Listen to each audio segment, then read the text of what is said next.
ლეჩხუმელები ქართველთა ეთნოგრაფიული ჯგუფია. ძირითადად ცხოვრობენ ისტორიულ ლეჩხუმის დღევანდელი ცაგერის რაიონის ტერიტორიაზე, მდინარე ცხენისწყლის შუა დინებაზე. აგრეთვე მის მიმდებარე რაჭისა და იმერეთის სოფლებში. კულტურისა და ყოფის თავისებურებებით ლეჩხუმელები ახლოს არიან სვანეთის, რაჭისა და მთიანი იმერეთის მოსახლეობასთან. საუბრობენ ქართული ენის ლეჩხუმურ დიალექტზე. წარსულში მათი ძირითადი საქმიანობა იყო მემინდვრეობა და მევენახეობა. საქართველოში საბჭოთა რეჟიმის დამყარების შემდეგ კომპარტიის მდივანმა ლავრენტი ბერიამ 1934 წელს დაიწყო რაჭა-ლეჩხუმი სვანეთ სამეგრელოს ცალკეული მხარეებიდან მოსახლეობის კომპაქტური ჩასახლება აფხაზეთის ტერიტორიაზე მისი სრული ათვისებისა და მხარის დემოგრაფიული ცვლილებებისთვის. ამ პერიოდში აფხაზეთში ფეხი მოიკიდა ქართული წარმოშობის მოსახლეობამ და თანდათან გაქრა დომინანტი ბერძნულ-ჩრდილოკავკასიური ელემენტები.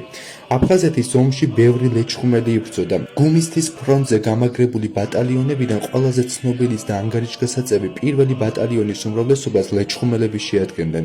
მათ განსაკუთრებული როლი მიუძღოთ ორ ყველაზე სისხლისმღვრელი ბრძოლის მოგერიებაში, მათ შორის ცნობილი მარტის ბრძოლები და ტამიშის სპეცოპერაციის მოგერიება. ვახუშტი ბაგრატიონი ლეჩხუმელებს ასე ახასიათებს: ლეჩხუმში სახლობს როგორც აზნაური, ასევე გლეხი. არც ერთია ისეთი მოსახლე, რომ არ ედგას ქვითკირის კოშკი ან რაიმე ქვითკირის შენობა. მხარე არის მთითა და კლდითა ფრიად მაგარი. კაცნი არიან ძლიერი მეომრები, მშვენიერნი, ჰაეროვანი, ტანოვანი, მხნენი და მორჩილნი უფლისა.